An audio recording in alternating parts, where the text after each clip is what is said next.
Pessoal, eu queria trazer para vocês um resumo da última reunião que aconteceu no dia 7, na sexta-feira passada, entre a Receita Federal e a Confederação Nacional das Indústrias e, obviamente, várias indústrias convidadas. Essa foi a primeira de uma série de reuniões que vão acontecer todas as sextas-feiras até o final desse mês, e que tem o objetivo de reforçar o compromisso da Receita Federal com as entidades de classe em relação ao projeto PUCOMEX, o Portal Único do Comércio Exterior Brasileiro. É um projeto importantíssimo que vai trazer grandes ganhos para o país e para as indústrias importadoras e exportadoras. E a Receita Federal vem amplamente divulgando há um bom tempo os cronogramas, falando sobre as mudanças, juntando, obviamente, as entidades de classe para um debate muito aberto, e isso tudo foi encaminhado para esse programa Portal Único na sua modalidade de importação. Então a gente deixa a declaração de importação e passa a usar, a partir de outubro, para algumas modais, a declaração única de importação, e na plataforma Portal Único.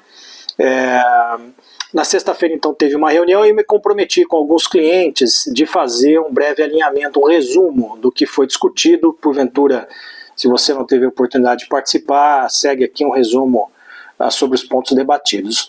Em linhas gerais, o Thiago Barbosa e o Zambrano falaram um pouco do que já foi amplamente falado, discutido e publicado. O timeline do Portal Único, o cronograma da importação, das próximas fases de produção desse projeto. Duas empresas convidadas participaram, a Unilever e a BASF, que puderam falar como elas estão tratando dos seus projetos internamente, como elas estão se preparando para entrar em produção nessa grande virada em outubro. A BASF, inclusive, é um cliente da Icomex, e se demonstrou ali muito segura, muito proativa em relação aos testes e que conta, obviamente, com o nosso apoio. Aqui fica uma nota importante: se você, um cliente da nossa plataforma, você pode entrar em contato conosco para que a gente possa ajudá-los a realizar os testes oficialmente na plataforma. São testes contidos, controlados, mas que seguramente vão trazer benefícios para a tua operação, na medida em que você vai se estruturar previamente a essa grande virada de chave, né? Então, essas duas empresas convidadas puderam colocar ali os seus pontos de vista e como estão se preparando, e deu para entender que estão se preparando muito bem, principalmente no caso da BASF, que é, como eu disse, uma empresa cliente da nossa companhia, da nossa solução. Em linhas gerais, alguns aspectos também tratados sobre o operador econômico autorizado. Os intervenientes, as indústrias que usam uma das modalidades do OEA, vão ter o benefício do desembaraço sobre águas. Não vai ter nenhum tipo de campo específico para caracterizar o despacho sobre águas, mas o processamento da carga e a revelação do canal vai ser feita de forma antecipada para o OEA. E também os impostos federais poderão ser pagos para o OEA até o 20º dia do mês subsequente à importação. Então, além de acelerar o trânsito aduaneiro, o programa traz um grande benefício de caixa que era, em algum aspecto, em alguma medida, aplicado para alguns regimes especiais. O OEA, como um programa de compliance global, ele traz agora esse benefício do pagamento do imposto a posteriori, né? Então, ao invés de ser débito em conta, como para a maioria dos importadores, passará a ser cobrado o imposto federal a partir do 20º dia do mês subsequente à importação. E claro que isso traz, como eu disse, uma folga de caixa.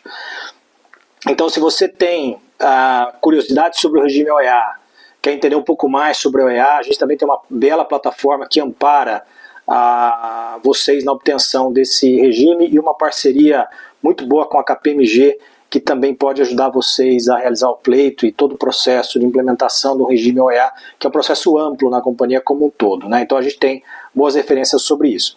Bancos que já estão em produção, homologados para trabalhar com o pagamento centralizado, PCCE. Até a data de hoje, Banco do Brasil, Santander, Caixa Econômica Federal, Itaú e Citibank. outros bancos ou estão em fase de homologação ou nem começaram a conversar com a Receita Federal.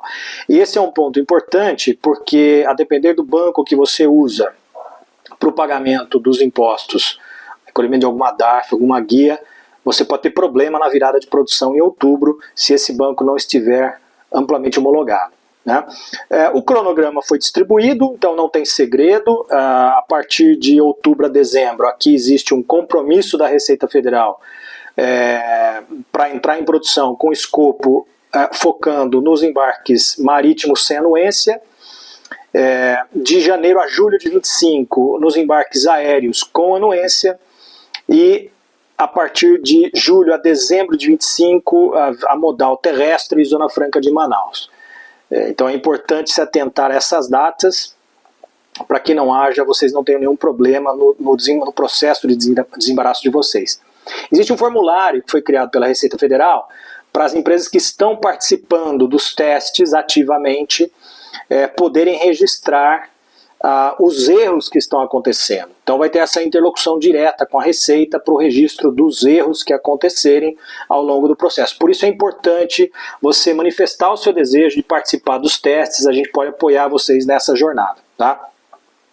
E aqui, para encerrar, tem 3 pontos importantes, né? Se a carga for direcionada para mais de um canal, prevalecerá o canal mais gravoso, ou seja, existe um desejo, uma discussão de que agora o canal passa a ser por adição e você poderia liberar a sua carga parcialmente. Se você tiver 5, 6 adições, 3 canal vermelho, 3 caíram em canal verde, você libera os verdes e deixaria o vermelho para discussão e tratamento com a Receita Federal. Por enquanto, isso não vai acontecer assim. Então passa a ter mais peso o canal mais gravoso. Então nesse caso, se você teve 3 verdes e 3 vermelhos, o vermelho prevalece e você então tem que seguir com o tratamento junto à Receita Federal. Não há data ainda prevista para essa discussão de liberação parcial, de forma que é um desejo, está em pauta para ser discutido, obviamente, nos próximos meses e próximo ano desse projeto. A DI única não tem tratativa diferenciada como se imaginava que teria, o processo se mantém exatamente igual. Então, se você faz importação de grandes projetos, por exemplo, uma composição férrea, você tem ali a importação de uma locomotiva e de forma subsequente importação de trilhos e outros vagões, você vai continuar tratando deste processo nas informações complementares da DI, mencionando na primeira DI as DI subsequentes, ou mencionando nas DI subsequentes a DI original, que é a DI única. É um processo conhecido e usado por algumas indústrias do mercado, continua exatamente como é. E uma dica da Receita Federal em relação ao catálogo de produtos é usar Pareto, ou seja, cuidem e façam o saneamento daqueles produtos que vocês usam mais e com mais recorrência. O catálogo de produtos, com ele você passa a registrar na Receita Federal as suas SKUs, elas têm que estar devidamente descritas, classificadas e com os atributos definidos e classificados. Então o objetivo é que você olhe para o teu catálogo de produtos, para a tua base de produtos corporativa, e você comece a fazer esse saneamento, mas priorize aqueles que você obviamente usa mais no dia a dia e tem recorrência de importação. Uma dica um pouco óbvia, mas que foi destacada nesta reunião. Como eu disse, a reunião não teve nenhuma outra informação nova, a não ser esta questão dos bancos com os bancos homologados, o pagamento a posteriori dos impostos federais para a OEA, e aqui algumas questões relacionadas à DI única, a carga com desembaraço fracionado pelo canal, enfim, algumas informações relevantes. Foi mais uma confirmação e um alinhamento que a Receita Federal quis fazer com a CNI e que vai se repetir agora nas próximas semanas com outras entidades de classe. É um compromisso que a Receita traz de transparência de comunicação, mas mais do que isso, um alerta de que este cronograma vai ser seguido na risca, na íntegra, e dia 1º de outubro a gente vê em produção a modal marítima sem anuência. E obviamente todos os nossos clientes e potenciais clientes podem contar com a nossa solução e com a nossa companhia para ajudá-los nessa jornada, porque a gente já está pronto e em testes com vários dos nossos clientes. Fica o convite para você participar disso e seguramente vamos estar prontos para todos eles a partir de outubro, tá certo? Ótima semana para todos.